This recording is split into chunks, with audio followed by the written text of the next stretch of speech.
నమస్తే views. Back pain, వెన్ను నొప్పికి, నెక్ పెయిన్, మెడ నొప్పికి కారణాలు ఇవాళ మనం మాట్లాడుకుందాం. మనం ఇప్పుడు దాకా అనుకుంటున్న ఏవైతే పనులు, ఎక్సర్సైజ్లు ఉన్నాయో అవే కారణమా, లేకపోతే వాటి వెనకాల నిజాలు వేరే ఉన్నాయి అన్నది ఇవాళ మనం మాట్లాడదాం డాక్టర్ సుధీర్ దాదా గారితో. నమస్తే సార్. నమస్కారం సార్, అంటే కారణం ఏదైనా ఈ బ్యాక్ పెయిన్ వచ్చిన తర్వాత ఒక ఆపరేషన్కి వెళ్ళిపోతే, ఆపరేషన్ ఈ మధ్యకాలంలో సర్వసాధారణం అయిపోయింది. ఆపరేషన్ తర్వాత మనకి కాంప్లికేషన్స్ రావు, ఆపరేషన్ నార్మల్గా చూడండి అని చాలా మంది ప్రొజెక్ట్ చేస్తున్నారు. Operation is safe for back pain అని మీరేమంటారు? సో అదే ఇప్పుడు ఆపరేషన్ అన్నది దాన్ని మనం ఎలా చూడాలంటే ఒక 3 ఎరాస్గా తీసుకోవాలి. ఇప్పుడు 1960 నుంచి అనుకోండి, రఫ్గా చెప్తున్నాను, 85 లేదంటే 1960 నుంచి 1990 వరకు అది నాన్ సర్జికల్ ఎరా. అక్కడ ఏం సర్జరీ లేవు. ఏవి బ్యాక్ పెయిన్ గురించి ఏం లే, వస్తే ట్యాబ్లెట్లు, రెస్ట్. మరీ నువ్వు ఇంతకుముందు న్యూరోసర్జన్స్, ఆ కాలం న్యూరోసర్జన్స్ అయితే మీకు బ్యాక్ పెయిన్ వచ్చింది అనుకోండి, స్పాండలైటిస్ అంటే డిస్క్ బయటకు వచ్చి నరాన్ని ఒత్తుతుంటే 3 months నువ్వు పడుకొని నీ ఫ్యాన్ చూస్తుండాలి. ఆ ఎరాలో లేకూడదు. ఫుడ్, యూరిన్, మోషన్ మొత్తం కూడా బెడ్ మీదే. ఆ కాలం ట్రీట్మెంట్ ఇది. 1960 నుంచి ఐ థింక్ 1980s వరకు న్యూరో సర్జన్స్ ఉండేవాళ్ళు అప్పుడు పాతకాలంలో. లేలే, స్పాండిలైటిస్ ఉంది, నువ్వు సర్జరీకి ఏమి సర్జరీ లేదు, ఏం లేదు, కొన్ని మందులు పెడతాము, 3 months కంప్లీట్ బెడ్ రెస్ట్. ఏంటి, ఫ్యాన్ కనపడాలి అంతే. అది అప్పుడు ట్రీట్మెంట్. దాని తర్వాత ట్రాక్షన్ అని ఒకటి వచ్చింది.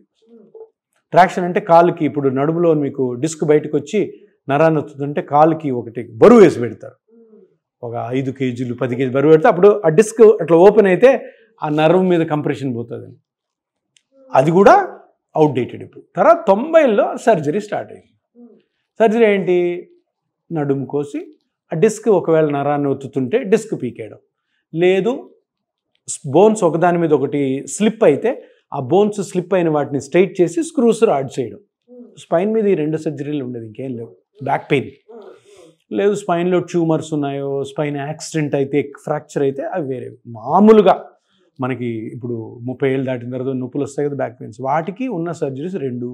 ఒకటి డిస్క్ తీసేయడం, ఇంకొకటి బోన్స్ ఒకదాని మీద ఒకటి స్లిప్ అయితే లిస్థెసిస్ అంటాం, దానికి స్క్రూస్ రాడ్ చేసి బిగిస్తారు. ఈ 2 తప్ప బ్యాక్ పెయిన్స్కి వేరే సర్జరీస్ ఏమీ లేవు. ఇప్పుడు కొత్తగా వచ్చి ఎండోస్కోపిక్ డిస్కెక్టమీ అని ఒక చిన్న హోల్లోంచి చేసేది అదే, మళ్ళీ లోపలికి వెళ్ళి ఆ బోన్స్ని బ్రేక్ చేసి ఆ డిస్క్ని పీకడం. అంటే ఈ ఆపరేషన్స్ ఎంత మంచివైనా కూడాను వాటి ఇండికేషన్స్, అంటే వాటి కారణాలు చాలా తక్కువ. అంటే 100 మందికి బ్యాక్ పెయిన్ వచ్చింది అనుకోండి, ఆ 100 మంది కూడాను ఒక సర్జన్ దగ్గరికి వెళ్తే ఆ ఆపరేషన్ చేసే డాక్టరు సర్జరీ చెయ్యగల ఇండికేషన్స్ ఈ 100 మందిలో 5 మందికే ఉంటాయి. అంటే 5 మందికి తప్ప వేరే ఈ 95 మందికి అవసరం లేదు. చెయ్యకూడదు.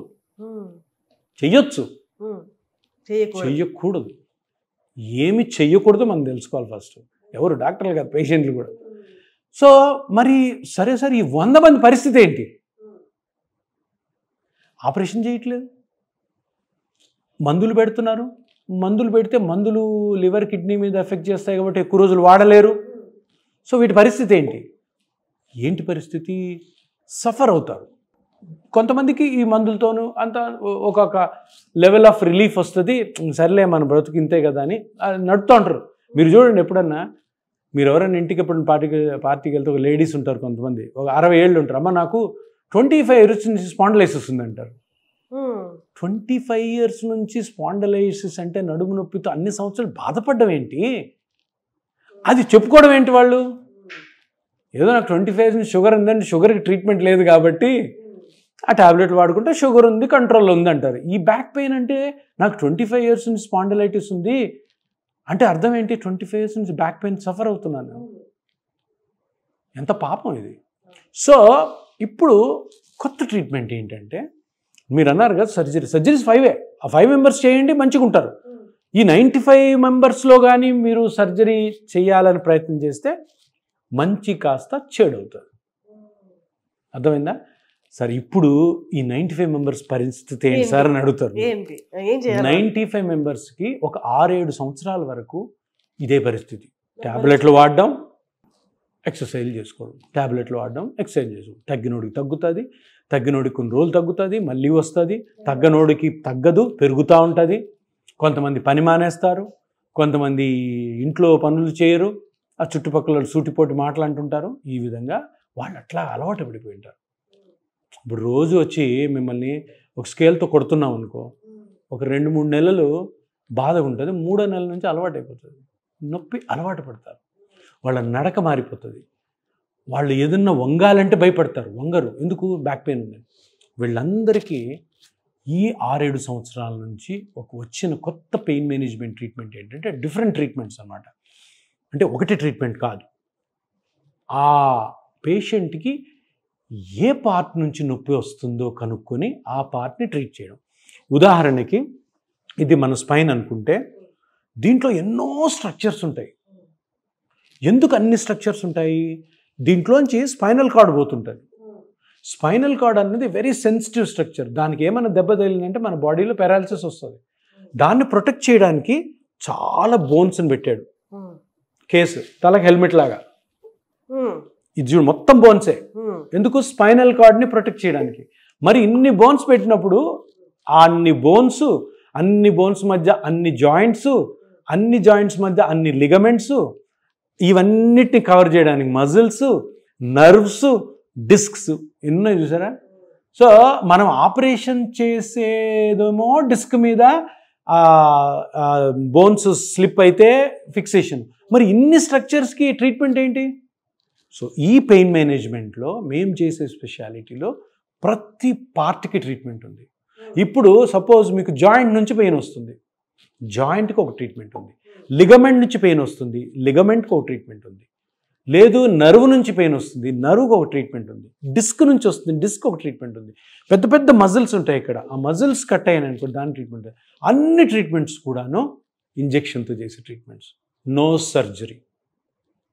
సో ఇది తెలుసుకోవాలి. ఎందుకంటే నేను అన్నీ చెప్పలేను కాబట్టి బ్రాడ్ సెన్స్లో ఈ 5% అంటే 100లో 5 మందిని తీస్తే 95 మందిలో ఈ నేను చెప్పిన కారణాలు తప్పకుండా ఉంటాయి. వాటికి తప్పకుండా జరిగే ట్రీట్మెంట్ ఇపియాన్. ఒక చిన్నపాటి ఇంజెక్షన్తో మీరు చెప్పిన 95% జనాలకి నొప్పి తీరిపోతుంది, నొప్పి తగ్గుతుంది.